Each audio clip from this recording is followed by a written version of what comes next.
My old dashboard and instruments were partly complete, but they had been exposed to the elements for so long that they were all broken. I was really hoping to be able to restore them, but they were not recoverable. There was virtually no sign of wiring either, so I had nothing to start from. Everything was going to be from scratch.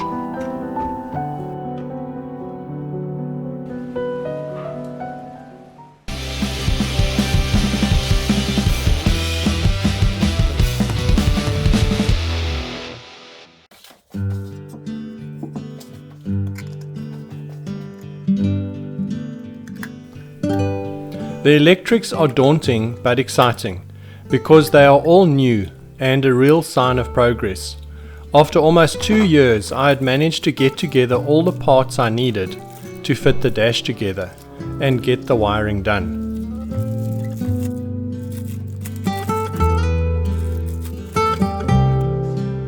Okay, finally going to put this dashboard together. I had a bit of a delay. The last time I started, I actually realized that I had the wrong dashboard and it had didn't have the right holes, but I didn't check it. Anyway, luckily I got another one thanks to Fletch. What a legend. Did a bit of a deal there, and yeah, I've got this new one now, which is perfect. Got all the right holes. So now I can just, I'm going to put it together so I can stick all the instruments in and then I can get the wiring going properly. So let's see how we go.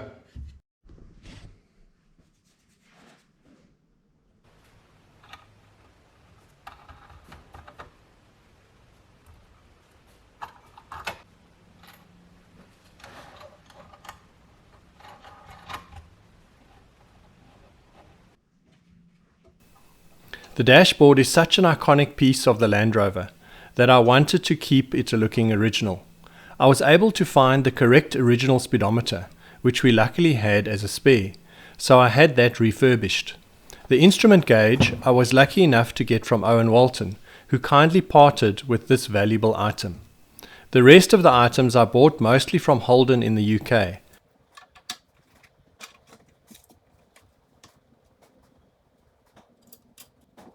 I did not get the original switches and warning lights because they are ridiculously expensive. Instead, I got identical, less expensive versions. They look exactly the same, but don't always fit properly. As an example, the ignition switch was just too small for the hole and didn't fit snugly, so I had to fit a manufactured aluminium spacer at the back. This worked out well, and everything tightened up properly.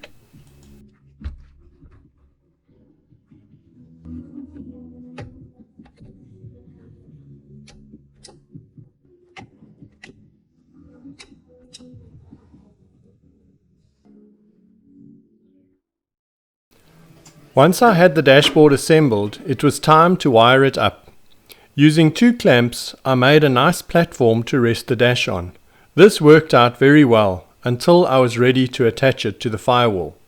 Using the wiring diagram in the manual, I started working out what needed to be connected where, and started to put the dashboard together. The wiring is actually very simple because the vehicle only has very basic electrics. But it can still be confusing trying to interpret the black and white wiring diagram. I will explain it a bit later once everything is connected and show how everything fits together and what all the wire colors are for. The process that I followed was to connect the ignition wires, then the warning lights, the gauges, the dash lights, and lastly the indicators. Using the Autosparks wiring loom was mostly plug and play, except for 1 or 2 connectors that had to be changed. These wiring looms can be custom ordered depending on the vehicle model and configuration. I really recommend them, and I have added a link in the description below.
Then I moved on to the front of the vehicle to tidy off the ends of the wires that had to go into the junction box. I used this nifty crimping tool with a sleeve that stops the wires from breaking and fraying.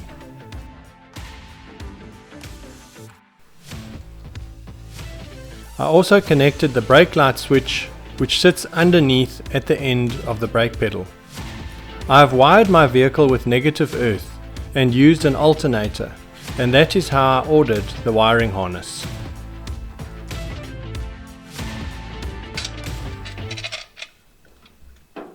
The voltage regulator was used to control the voltage from the dynamo generator. If you fit an alternator, you don't need this because it is built into the alternator, but I wanted to fit it so that it all looks right. I removed the internal parts, so effectively it's just a junction box now. Okay, looks like I've finally got most of the wiring laid out properly now. I haven't got everything connected exactly, but I think I've got most of it sorted out. So I got the Autosparks wiring loom, which I thought would be a lot easier, which it was, but it's still not plain sailing. I mean, there are no instructions or anything, so you have to try and figure it out yourself. And together with a manual, it gets a bit complicated. But anyway, before I forget, let me just show you exactly how the different pieces of the wiring loom fit together. And hopefully I've got it all right, but I think it's pretty much 90% there. So the main harness is this one, which basically goes through to the dashboard on the other side. So that's fairly simple to fit in. And when you get to the dash side, it's not that difficult to connect it if you just look at the wiring diagram. But the piece that comes separate is the harness, the dashboard harness. So this piece comes separate, and you just have to figure out how it goes, knowing which way it goes on the different switches. So I initially had it the other way around, but now I've changed it to this way around, so that this comes to here, which is the panel switch, and then these red ones just go feeding. This one will go in here, and that feeds the little light for the speedometer, and then the middle light for the instrument cluster. So those are the red ones, and then the white is just the power feed that it takes from the ignition switch. So that runs across all these to all of the lights. So this is the choke light, and then that's the ignition light, and then the oil light. And then the oil light has the yellow and green, and then the choke has the white and blue, and the yellow one is for the ignition light. And then these are for the ignition, so that's just the power coming in, and that's the key. And blue is for the lights, because the light switch is connected to here, and then red is for the park lights. So that's fairly simple. And then this is the fuel sender unit. So this black and green goes to the fuel sender, and then it just comes from the green comes in from the little voltage regulator for that gauge. And then this is the ammeter, which I haven't connected because I've got an alternator, so it's not actually going to get connected. So I'll probably look at changing that to a water temperature sensor. And then this blue and white goes into the dip switch light, so that shows when dip is on and off. So that's what blue and white is. And then these green and red and green and white are the indicator, and they will come to the indicator switch, which I'm going to put over here, and the flasher unit, and that gets connected there. So I just need to get those connections sorted. So that is basically the dash sorted out. And then on this side, that power going into the dashboard is fed from the fuse box, and that's these green ones and the white ones. And then the confusing part was how to connect this harness to the other harnesses. So this harness comes out here, and it's got a feed out here which goes into this connector box here. And so these ones, so that was fairly easy when I worked out that these wires were obviously similar to these ones. and so those ones need to get connected, and then they just feed into this piece of the harness, which goes to the front of the vehicle, which is for the lights. And then there's also this piece, which is the green black, which is for the hooter. So wherever the hooter sits, those ones will go there, but the rest are just for the indicators, and then these are the headlights. So that's that main harness that goes to the front. And then this is the harness that goes through the body. So that goes into the chassis and goes down to the back. So that's basically all the lights for the back. And that one has to get connected with the connector plugs to this one, which is going into the firewall. So that goes down there. And then coming out of that one is the brake switch, because the brake switch sits over here. And then there's also this wire which feeds in there, which is from the fuel tank sender unit. So the fuel tank sender unit is the green and black, which goes up there. And then those otherwise go through the chassis and then come out the back here to the lights for the back of the chassis. So here there's two harnesses. There's this one which runs across all the way to the left-hand side, and that will go down and then up into the body. And then there's this shorter one here, which will also go up into the body. So that's basically it. It seems very simple once you've got it all together, but I really got confused trying to sort it out. But yeah, so I think that's sorted. And now it's just a case of I need to get some of these connectors. So what I didn't do when I ordered these, I didn't actually order the, or they didn't really tell you, not that I didn't really know, you get these plastic connectors which connect these, with these bullet connectors. So they give you some, but they don't give you all of them, which is a bit odd. But so I need to get a whole lot of singles to connect all of these together. So I worked out there's about 12 that I need to connect this together. On the other side of the engine here, on the starter motor, we've got obviously the starter cable that goes to the starter switch, and then there's the brown and the yellow wire that come to the alternator, and so those are the other two on this side. So that's the only wiring really on this side.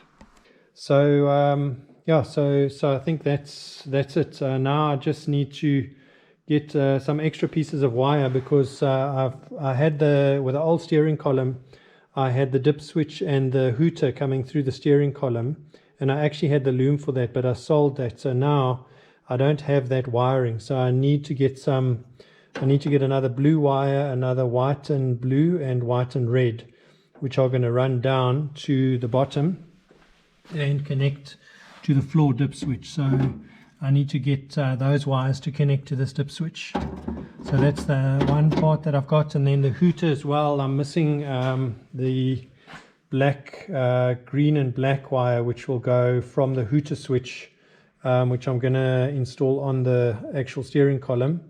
And then I'll have to just feed a wire through to this junction box so that it can pick up that this green and black one and take it to the actual hooter. But otherwise, that's it. Then I finished off the rest of the wires. I fitted the floor dip switch with the additional 3 wires that had to go up to the junction box.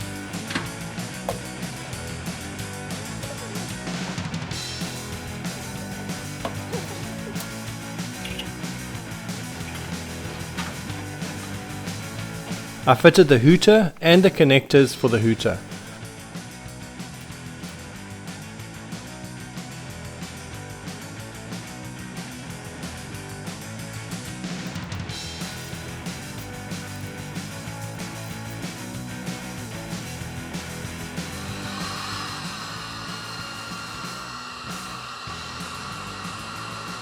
I also ran the hooter wire up along the steering column, where it will be connected to the hooter switch fitted on the bracket on the steering column.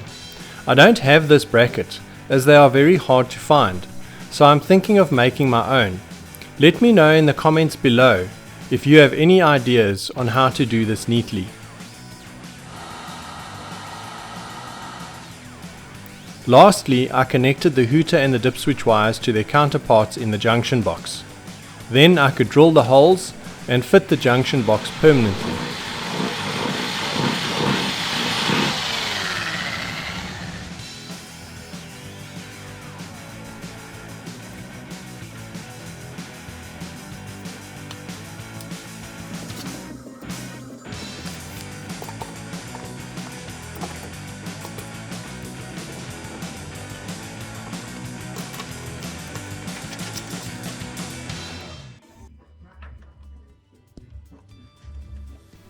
At the end of it all, the best part was fitting the complete dash panel to the firewall. What a pleasure that was. It was a great milestone to see such a significant part of the vehicle near to complete. I thought to myself that if this is what the finished vehicle is going to look like, then I'm really looking forward to it.